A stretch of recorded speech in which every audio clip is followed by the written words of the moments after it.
ఈ పార్టీలు మారే వ్యక్తులకు సంబంధించి బీఆర్ఎస్లో ఎంపీ పదవి చేశారు, తర్వాత వెంటనే కాంగ్రెస్ రాగానే టికెట్ పొంది మళ్ళీ ఎవరినైతే తిట్టారో అక్కడే పోటీ చేయడం జరుగుతుంది. అంటే ఇట్లాంటి అవకాశవాద రాజకీయాల మీద ప్రజలు ఏం గ్రహించాలి?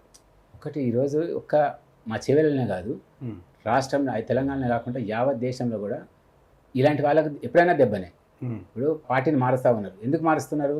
వాళ్ళ ఆస్తులను కాపాడుకోవడానికి, ఆస్తులను కాపాడుకోవడానికి, ఆ కులాల వాళ్ళ కుటుంబాలను బాగుపరచడానికి తప్ప ఈ జనాన్ని బాగుపరుస్తారు, ఆ ఆస్తులతో తీసుకొచ్చి మమ్మల్ని ఏదో చేస్తారని ప్రజలు కూడా వాళ్ళను నమ్మట్లేదు. ఫస్ట్ టీఆర్ఎస్ అన్నారు, టీఆర్ఎస్ కాంగ్రెస్ అయింది, కాంగ్రెస్ బీజేపీ అన్నారు అనుకోండి. ఏ విధంగా వాళ్ళకు ఇముడుతుంది?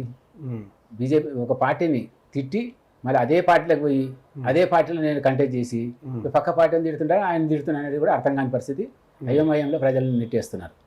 టీఆర్ఎస్లో మొన్నటి వరకు ఒక ఎంపీగా ఉండి ఇమ్మీడియట్గా పార్టీ మారి కాంగ్రెస్కి వచ్చారు. నిన్న వరకు కాంగ్రెస్ని తిట్టారు.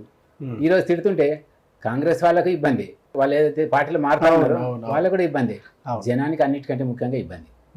తిట్టి చేసేది అయ్యింది ఫలితం ఆస్తులు సంపాదించుకోవడం. ఆస్తులను ఎట్లా కాపాడుకోవాలి, కమావ్ బచావ్ అనే దాని పద్ధతిలో తప్ప కమావ్ ఖిలావ్ అనే పద్ధతిలో లేదు ఎవరు కూడా. అందుకని ప్రజలు కూడా బాగా ఆలోచిస్తూ ఉన్నారు. మొన్న జరిగిన ఎన్నికల్లో, అసెంబ్లీ ఎన్నికల్లో రూరల్ ఏరియాలో కాంగ్రెస్ గెలిచింది, అర్బన్ ఏరియాలో టీఆర్ఎస్ గెలిచింది. ఎందుకు గెలిచారు వాళ్ళు? ప్రజలు ఆలోచించి ఓటేసినందుకే. అటు డెవలప్మెంట్లో కానీ ఫండ్స్ ఎంత అప్పులు చేసినా అప్పుల పైసలు మాకే పెట్టారు కదా అనే పద్ధతిలో కొంతమంది ఎడ్యుకేటర్స్ కూడా అక్కడ ఓట్లు వేస్తారు. కానీ అదే పోతే రూరల్కి పోతే వాళ్ళు ఆలోచించే పరిస్థితి లేదు.